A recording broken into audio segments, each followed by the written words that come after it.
Sleepiest puppy ever. Hello, and welcome to Vlogmas Day 2, Deuce. My friend Eden over there is going to talk to us a bit about her experiences of being autistic and what it's like to have to go into hospital as an autistic person and some of the challenges around benefits. So, not just a Vlogmas, but also educational. This is Eden. She's wonderful. I'm autistic, and this means that I have intense special interests, and my special interest is historical fashion, and I'm a reenactor with Regia Anglorum. Maybe you could tell us a bit about what being autistic is like for you. So for me it means being here is fine and quite therapeutic with the dogs, but going to a cafe is quite difficult because of all of the sounds, the lights, the noises, and it's really difficult to engage, and then sometimes I won't be able to speak, so I'll essentially be non-verbal, and that's really frustrating for me because I want to engage and I can't, and no amount of prompting in that situation is going to change that. But also getting to places is really difficult. So yes, I have Asperger's and I am high functioning but that's not a very good way of defining functioning levels. And at the moment with PIP, people with autism struggle to get PIP because they've changed the rules and it's really discriminatory. So it means I don't get any financial support for the mobility problems that I have related to my mental health and autism. Which really sucks. And it's really difficult therefore to get to things like appointments that are across town, because then I have to rely on other people, where someone with similar level of physical disability would get money for taxis and other support. And I think what you said about high functioning is a really good point.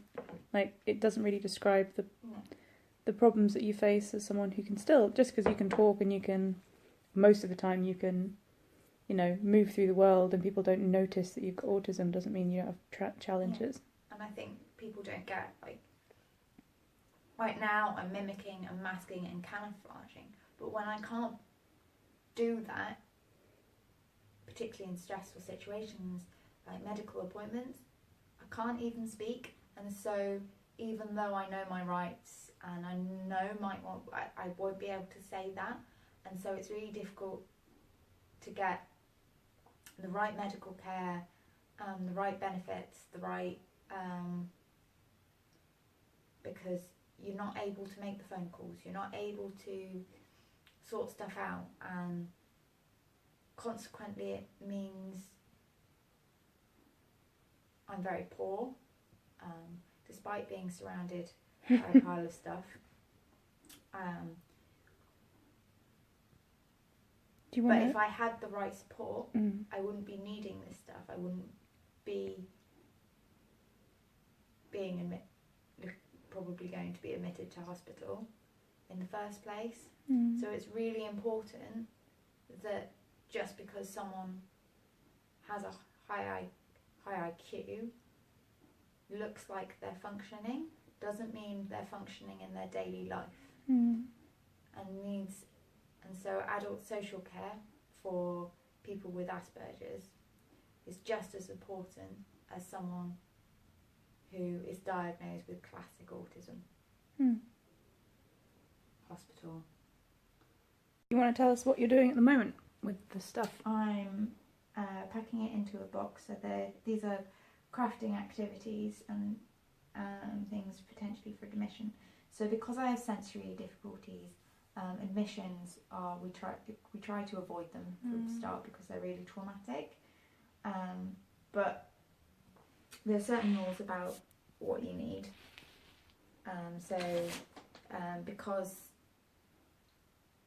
Because cables can be potentially hazardous, you have to have a short, a very short 5-10 centimetre phone charging cable so that it's safe on a ward. Same goes for headphones, need to be cordless, which is why I've got cordless headphones. I also stim, and part of preventing me self-harming is I'm narbind, so I've got it's soft, which from a sensory point of view is really nice, but narbinding is Viking knitting, so it's a very ancient craft, but it keeps both of my hands busy, so it is actually knitting. So you know, so I've packed a lot of sensory stuff as well, so I've got ear defenders,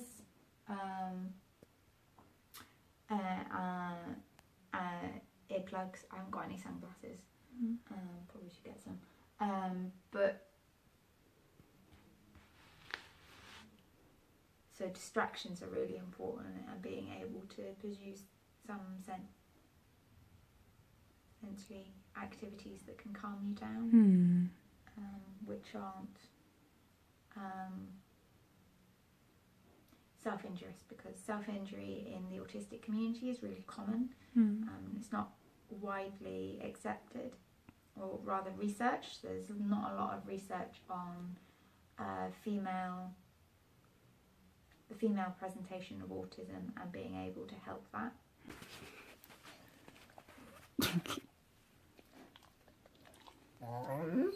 Final word.